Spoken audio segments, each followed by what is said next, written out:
Hi, welcome to TechFellas, my name is Bogdan and this is Vivo V17, or S1 Pro in some countries, but anyway, the box has V17 on it, so it's been on our hands for more than a week. Since we already tested the flagship from Vivo, Nex 3, we decided that it's a high time for some mid-range smartphone, so let's take into it. To start with, I must say that V17 is a nice example of how to save some money and still win, for example, the glass that you see at the back. What? Don't fool me, Bogdan, it's no glass. I've seen specs and… Shh, easy dragon in comments, let me finish. The glass that you see at the back, in fact, is a well-hidden plastic that you won't recognize at the first look. The trick is an oleophobic coating. Yes, no one saw that coming, especially you, Redmi 8. Also, it not so easily gets scratched. Actually, I've made an accidental experiment because being sure that it's a glass, I used that smartphone without a cover for a couple of days, and there were no scratches on the back. The paint here is also plastic, but unlike in all budget smartphones from Huawei, Samsung or Xiaomi, the paint is matte, at least in its most masculine Pinkie Pie kinda version. I think that the matte paint is better cause it's not a direct magnet for mud, fingerprints and the same scratches. Considering that the smartphone is not expensive, just a bit above 300 bucks, Vivo made its best to impress customers. Here you can see how the recently popular concept with square camera set, rotated 45 degrees, resulted in a pretty charming picture on the back. For instance, all people that I know when seeing Vivo V17 were curious what's that interesting thing in my hands. So in the end, that designer's trick really works. Among other positive things, there's Type-C port working by means of pretty old USB 2.0, but gladly it's still Type-C, not that retro micro USB dinosaur. I'm also happy seeing headphone jack, old but still a friend for melomaniacs. The front I'd call to be made by mid-range old screen style. The screen seemingly is big with a dot notch for a selfie camera, but the chin is here as well. As you see, it's not gigantic, without company's logo, so it doesn't draw much attention.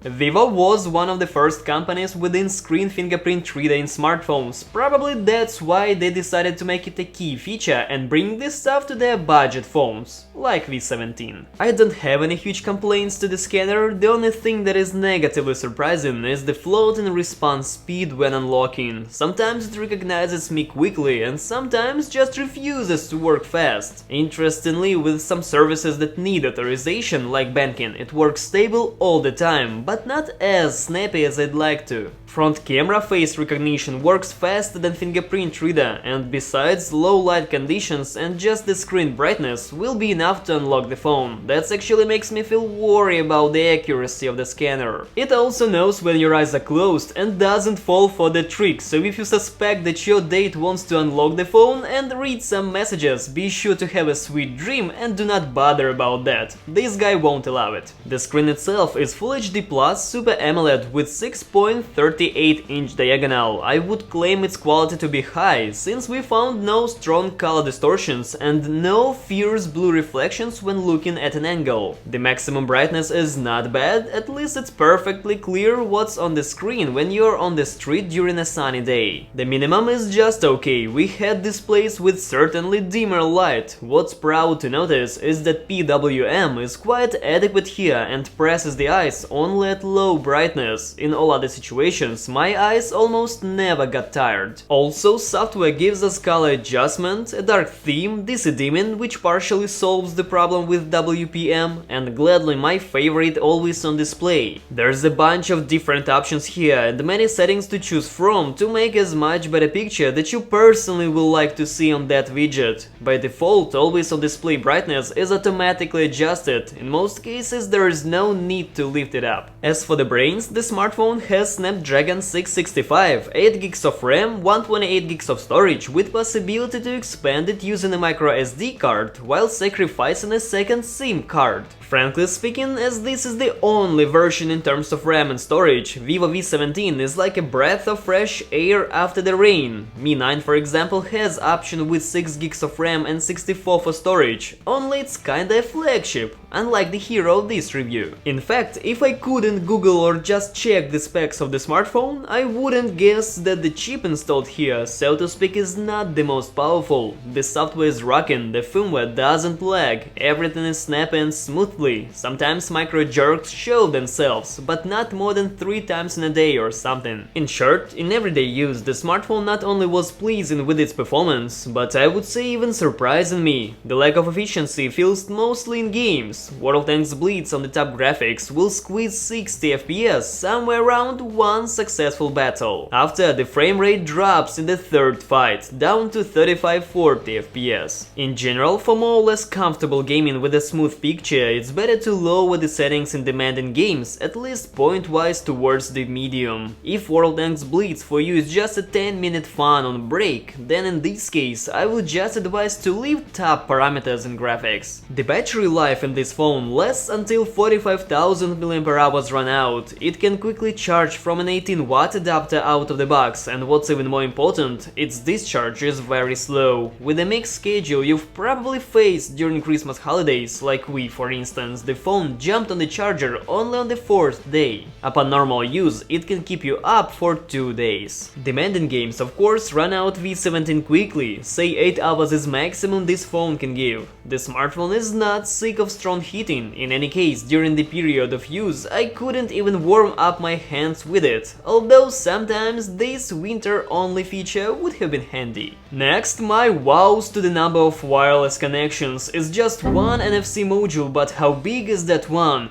Vivo V17 is one of rare China cases without a top hardware and a big price, but still with NFC. GPay comes normally out of Play Market and works fine with your card, of course if there's something left after Christmas and New Year holidays. Cell network also brings nice experience. Frankly, there were better times, but in places with low connectivity for my colleague's iPhone XS, Vivo had no problems at all. Too bad that cameras are not the strongest side of the smartphone. For example, an ultra-wide angle lens take noisy pictures with a narrow dynamic range, which is actually a normal behavior in this price segment. Something decent can be taken on the main camera. If you remember to turn on HDR, you won't have big questions to dynamic range. The camera copes with contre-jour, image clarity in general is at least not bad, with natural colors and without post-processing on heavy drugs. The video comes out only in Full HD without stabilization, neither by default nor optionally. As for the quality of these videos, well, not much and not impressive at all. The front camera is 32 megapixels and it works unusually. If you shoot a close-up, the picture is very sharp and sexy, but on the full length of your arm, the clarity of these photos fades away. At least the background is still beautifully blurred. The speaker that plays multimedia is the only one in this phone. Pity that the sound coming from it doesn't compensate the lack of stereo pair. However, the volume is really high, so you aren't gonna miss the incoming call. Surprisingly, in headphones, Vivo V17 plays wonderful without obvious attempts to make sound soft and dark. High frequencies are a bit tightened, so it won't cut your ears, plus there's no rising bass. The total power is enough for you to never hit the maximum volume, except when listening to records with wildly jammed amplitude along the entire track. Now, the firmware. For the whole time of using FunTouchOS, I felt no disappointment in this Android shell. There is something unintuitive in the layout of the settings menu, but everything can be easily covered with search option. Software works smoothly, it doesn't have a crappy mountain of useless heavy garbage that always hangs in RAM.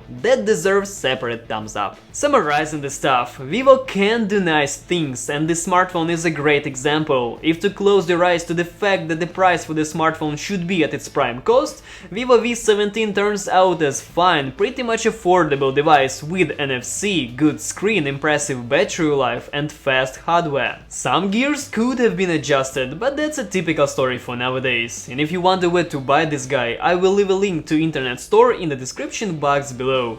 And if you like this video, then why not to support our channel by subscribing to it, hitting the like button, ringing the bell to stay tuned for more cool content. My thanks for watching and cheers!